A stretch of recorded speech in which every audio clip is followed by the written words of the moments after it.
Hello दोस्तों, नमस्कार। स्वागत है आप सभी का आज के करंट अफेयर में।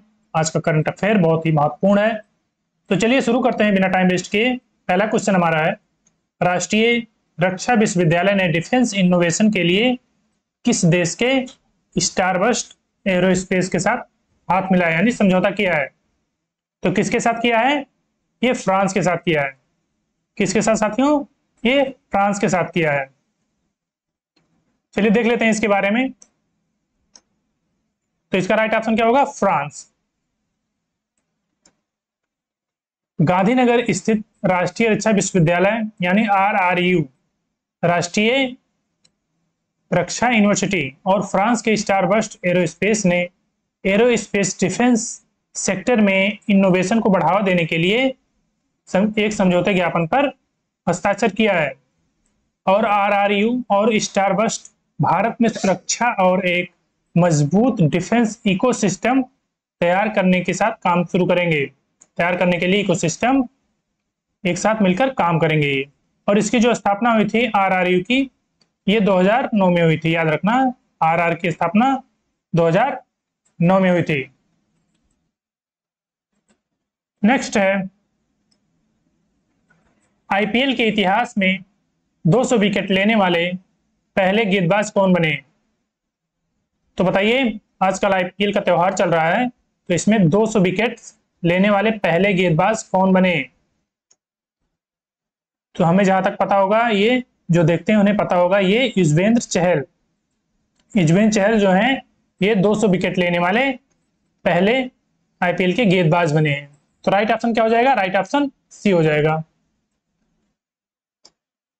राजस्थान रॉयल्स के leg spinner Yuzvendra Chahal IPL के इतिहास में 200 विकेट लेने वाले ये पहले प्लेयर बन गए हैं। और इन्होंने 2014 से 2021 में RCB के लिए खेला था। उसके बाद ये राजस्थान रॉयल्स के लिए खेल रहे हैं। नेक्स्ट क्वेश्चन है,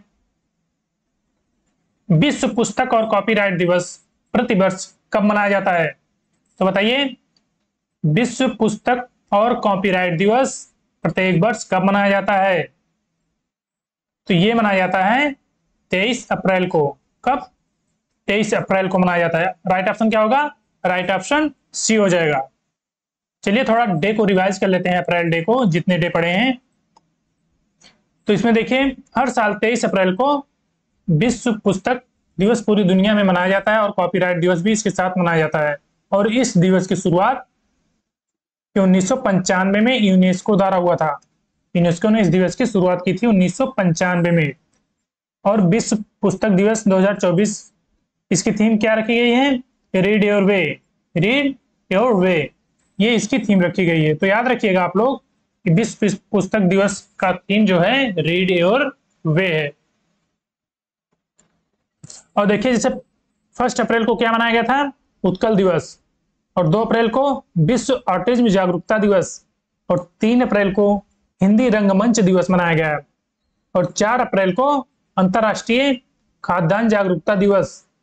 और 5 अप्रैल को क्या मनाया गया? राष्ट्रीय समुद्री दिवस। और 6 अप्रैल को मनाया गया राष्ट्रीय हस्त निर्मित दिवस। और 7 अप्रैल को मनाया गया विश्व स्वास्थ्य दिवस। और 9 अप्रैल को क्या मनाया गया? CRPF शौर्य दिवस। और 10 अप्रैल को मनाया गया विश्व होम्योपैथी दिवस। और 11 अप्रैल को राष्ट्रीय सुरक्षित मातृत्व दिवस। और इसके साथ विश्व पार्किंसंस दिवस मनाया गया। और 12 अप्रैल को क्या मनाया गया साथियों? 12 अप्रैल को कौन सा दिवस है? मानव अंतरिक्ष उड़ान का अंतर्राष्ट्रीय दिवस। और 13 अप्रैल को मनाया गया जलियांवाला बाग नरसंहार दिवस। और 14 अप्रैल को विश्व चगास रोग दिवस मनाया गया। और 15 अप्रैल को क्या मनाया गया? कौन सा दिवस? विश्व कला दिवस। और इसके साथ हिमाचल दिवस भी मनाया गया, क्योंकि इस दिन हिमाचल प्रदेश की स्थापना हुई थी, राज्य की गठन हुआ था। और 16 अप्रैल को मनाया गया विश्व आवाज दिवस। और 17 अप्रैल को क्या मनाया गया? विश्व हीमोफीलिया दिवस मनाया गया। और 18 अप्रैल को विश्व विरासत दिवस मनाया गया। और 19 अप्रैल को मनाया गया विश्व लिवर दिवस। और 20 अप्रैल को क्या मनाया गया? विश्व हमशक्ल दिवस मनाया गया 20 अप्रैल को।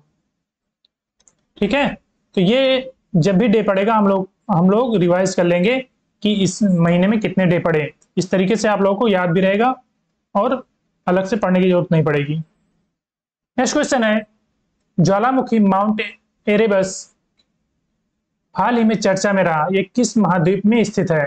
तो बताइए, एरेबस ये जो माउंट है वॉल्केनो, ये कहां पर है और ये चर्चा में क्यों था? तो ये अंटार्कटिका महाद्वीप में है। कहां पर? अंटार्कटिका। ये देखिए, ये रहा एरेबस ज्वालामुखी अंटार्कटिका द्वीप पे। और इसके बारे में देख लेते हैं। अंटार्कटिका का सबसे प्रसिद्ध सक्रिय ज्वालामुखी ये एक एक्टिव वॉल्केनो है जो कि माउंट एरेबस पे है और इसमें हाल ही में $600 मूल्य के गोल्ड डस्ट निकलने की चर्चा में आ गया था। और माउंट एरेबस जो है अंटार्कटिका का दूसरा सबसे ऊंचा और सबसे सक्रिय ज्वालामुखी है। याद रखिएगा, बहुत इंपॉर्टेंट है। और अंटार्कटिका के रॉस द्वीप पर स्थित है। कहां पर? ये कहां, किस द्वीप पर स्थित है? ये रॉस द्वीप पर है। याद रखिएगा, रॉस द्वीप पर है। ठीक है,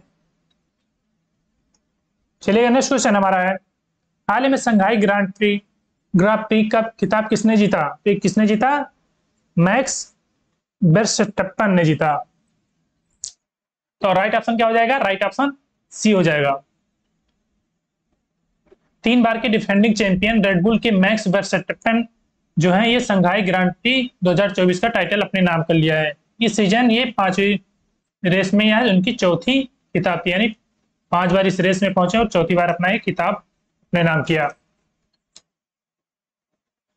नेक्स्ट क्वेश्चन है, एसीसी पैरा केनो एशियाई चैंपियनशिप 2024 में किस भारतीय ने 2 स्वर्ण पदक जीते? तो किसने जीता साथियों? ये जीता है प्राची यादव ने। किसने? प्राची यादव ने। ऑप्शन सी इसका राइट हो जाएगा। इनके बारे में देख लेते हैं। मध्य प्रदेश की सीड्स पैरा कैनोर प्राची यादव ने टोक्यो जापान में जो आयोजित हुआ था एसीसी पैरा केनो एशियन चैंपियनशिप 2024 में इन्होंने 2 स्वर्ण पदक जीता। ठीक है, ये ग्वालियर की रहने वाली हैं, तो याद रखिएगा। और इन्हें जो है 2023 में अर्जुन पुरस्कार भी मिला था, इतना याद रखिएगा आप लोग। नेक्स्ट क्वेश्चन है, हाल ही में किस बैडमिंटन खिलाड़ी ने अंतरराष्ट्रीय बैडमिंटन से संन्यास लिया? तो बताइए, कौन से प्लेयर हैं जिन्होंने अंतरराष्ट्रीय बैडमिंटन से संन्यास लिया है? तो ये है कटो मोमोटा। कौन है? कटो मोमोटा। ऑप्शन ए राइट हो जाएगा। ये देखिए, ये है कटो मोमोटा है, इनका हमने इमेज भी लगा दिया है, तो इन्हें याद रखिएगा। और ये कहाँ के? कोरियन प्लेयर हैं। ठीक है, नेक्स्ट क्वेश्चन हमारा है, हाल ही में किस राज्य सरकार ने वर्ष 2024-25 में अस्थायी शिक्षा क्रमांक अनिवार्य कर दिया है? तो किसने किया है? परमानेंट एजुकेशन नंबर मैंडेटरी, ये किया है आंध्र प्रदेश ने। ऑप्शन सी इसका राइट आंसर हो जाएगा। आंध्र प्रदेश ने जो परमानेंट एजुकेशन नंबर है इसे मैंडेटरी कर दिया है, अनिवार्य कर दिया है।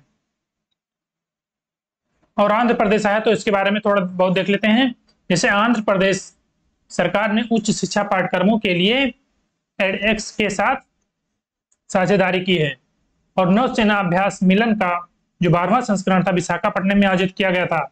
याद रखिए, नौसेना का मिलन जो अभ्यास होता है ये कहाँ पे आयोजित किया गया था? विशाखापट्टनम में।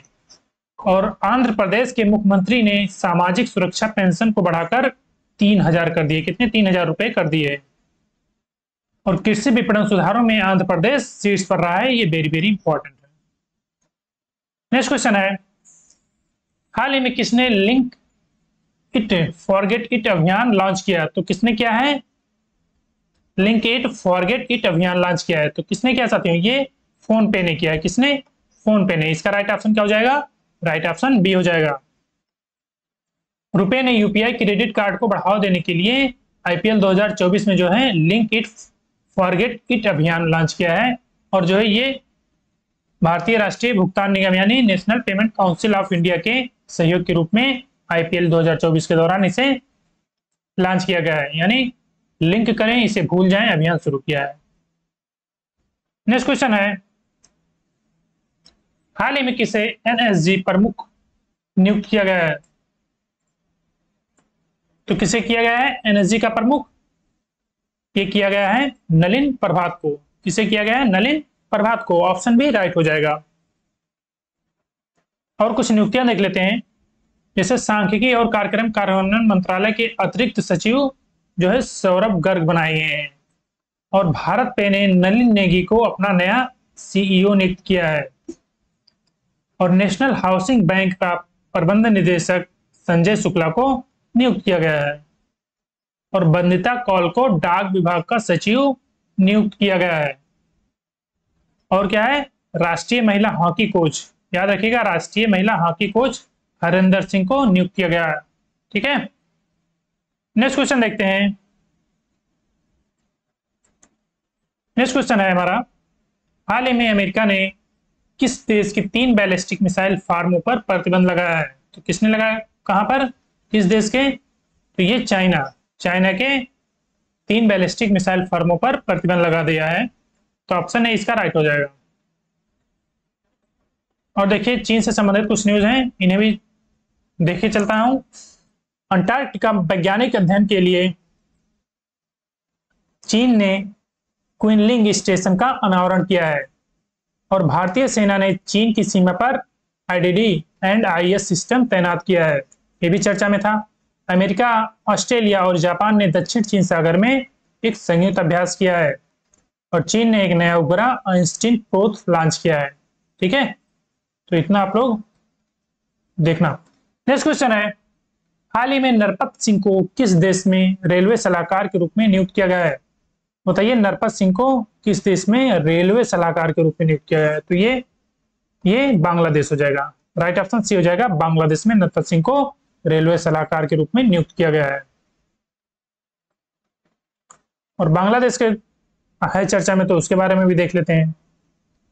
इसे बांग्लादेश की प्रथम प्रधानमंत्री ने मुस्लिम देशों के लिए साझा मुद्रा की वकालत की है। और बांग्लादेश में 2 दिवसीय नजरुल उत्सव ये शुरू हुआ है। और खासी स्वतंत्रता सेनानी न्यू तिरोट सिंह की प्रतिमा का अनावरण कहां पर किया गया? ढाका में किया गया। और बांग्लादेश ने अंडर 19 एशिया कप का खिताब जीता। और भारत और बांग्लादेश की नौसेना ने भोगो सागर 2 का आयोजन किया गया है। ठीक है, भोगो सागर 23 का आयोजन किया गया है। बांग्लादेश के प्रधानमंत्री ने पाजी जिज रेल लिंक का उद्घाटन किया है। पाजिज रेल लिंक का उद्घाटन किया है। नेक्स्ट क्वेश्चन है, हाल ही में कौन सा राज्य फाइनेंशियल ईयर 2023-24 में इलेक्ट्रॉनिक्स निर्यात में शीर्ष पर रहा है? तो कौन रहा है? ये तमिलनाडु रहा है। 2023-24 में जो है फाइनेंशियल ईयर 2023-24 में इलेक्ट्रॉनिक्स निर्यात में ये तमिलनाडु शीर्ष पर रहा है। ठीक है, राइट ऑप्शन बी हो जाएगा। नेक्स्ट क्वेश्चन है, और तमिलनाडु है तो उसके बारे में चर्चा कर लेते हैं। तमिलनाडु सरकार ने परिवार के उत्थान के लिए नीगल नलामा योजना की शुरुआत की है। और तमिलनाडु के मुख्यमंत्री ने एक राष्ट्र एक चुनाव और परिसीमन प्रक्रिया के खिलाफ प्रस्ताव पेश किया है। और आदिवासी महिला श्रीपति तमिलनाडु की सिविल जज बनी है। और हुंडई और आईआईटी मद्रास तमिलनाडु में हाइड्रोजन इनोवेशन चलिए स्थापित करेंगे। ठीक है, नेक्स्ट क्वेश्चन है, हाल ही में किसे धनलक्ष्मी बैंक ने प्रबंध निदेशक नियुक्त किया है? मैनेजिंग डायरेक्टर धनलक्ष्मी बैंक की कौन बने हैं कौन? ये अजीत कुमार केके एमडी बनाए गए हैं धनलक्ष्मी बैंक के। तो राइट ऑप्शन क्या होगा? राइट ऑप्शन सी हो जाएगा। और देखिए ब्रिटेन ने भारत में अपनी पहली महिला उच्चायुक्त लिंडी कैमरून को नियुक्त किया है। और जगजीत पावड़िया को अंतरराष्ट्रीय नारकोटिक्स नियंत्रण बोर्ड के लिए चुना गया है। और एसजेवीएम का अध्यक्ष और प्रबंध निदेशक सुशील शर्मा को नियुक्त किया गया है। नेक्स्ट क्वेश्चन क्या है, हाल ही में इसरो प्रमुख ने कहा अंतरिक्ष सुरक्षा के लिए सिगन तारा यानी दिंग तारा का मुख्यालय खोला? तो कहां पर? ये बेंगलुरु में। राइट ऑप्शन क्या हो जाएगा? बेंगलुरु में खोला है दिंग तारा मुख्यालय। ऑप्शन ए राइट हो जाएगा।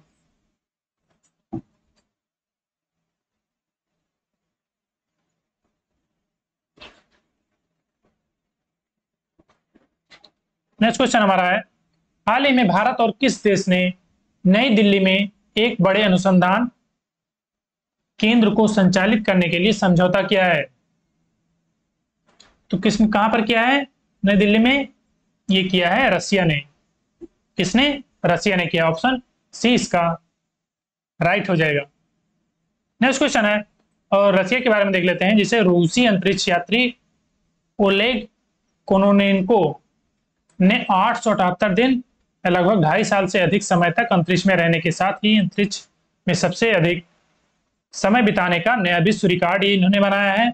और रूस ने 2024 ब्रिक्स की अध्यक्षता की थी, और भारत ने रूस से S-400 मिसाइल स्क्वाड्रन खरीदे हैं। नेक्स्ट क्वेश्चन है, हाल ही में किसे HDFC लाइफ इंश्योरेंस बोर्ड का अध्यक्ष नियुक्त किया गया है? तो किसे किया गया है? HDFC लाइफ इंश्योरेंस बोर्ड का अध्यक्ष ये किया गया है केकी मित्री को। किसे? केकी मित्री को। ऑप्शन बी इसका राइट हो जाएगा, केकी मित्री, याद रखिएगा। नेक्स्ट क्वेश्चन है, हाल ही में कहा 3 नए पुरातात्विक स्थलों की खोज की गई है? बताइए, where have 3 new archaeological sites been discovered recently? तो कहां पर किया गया है? ये तेलंगाना में। तेलंगाना में खोजे गए हैं 3 नए पुरातात्विक स्थल। ठीक है, और तेलंगाना है तो इसके बारे में भी देख लेते हैं, क्योंकि यहीं से एग्जाम में बन जाते हैं उससे रिलेटेड स्टेट में। जिसे तेलंगाना में कोमुरा वैली रेलवे स्टेशन की आधारशिला रखी गई, कोमुरा वैली। और तेलंगाना इंटरनेट को बुनियादी अधिकार बनाने के लिए AI हब स्थापित करेगा। और तेलंगाना के मुख्यमंत्री ने विदेश में छात्रों के लिए हेल्प डेस्क लॉन्च किया है। और तेलंगाना सरकार द्वारा प्रजा पालन कार्यक्रम शुरू किया गया है। और तेलंगाना सरकार ने महिलाओं और ट्रांसजेंडर्स के लिए मुफ्त बस यात्रा शुरू की है। तो ये तेलंगाना से इतने संबंधित न्यूज थे। ठीक है, तो हमारे जो क्वेश्चन है साथियों, ये अब समाप्त हो चुके हैं। आप लोग बताइएगा सेशन आप लोग को कैसा लगा, और अपना फीडबैक देना बिल्कुल भी ना भूलें। अगर चैनल पे नए हो तो सब्सक्राइब करिए, वीडियो को लाइक करिए, शेयर भी करिए। ठीक है, तो मिलते हैं नेक्स्ट सेशन में, तब तक के लिए जय हिंद, वंदे मातरम।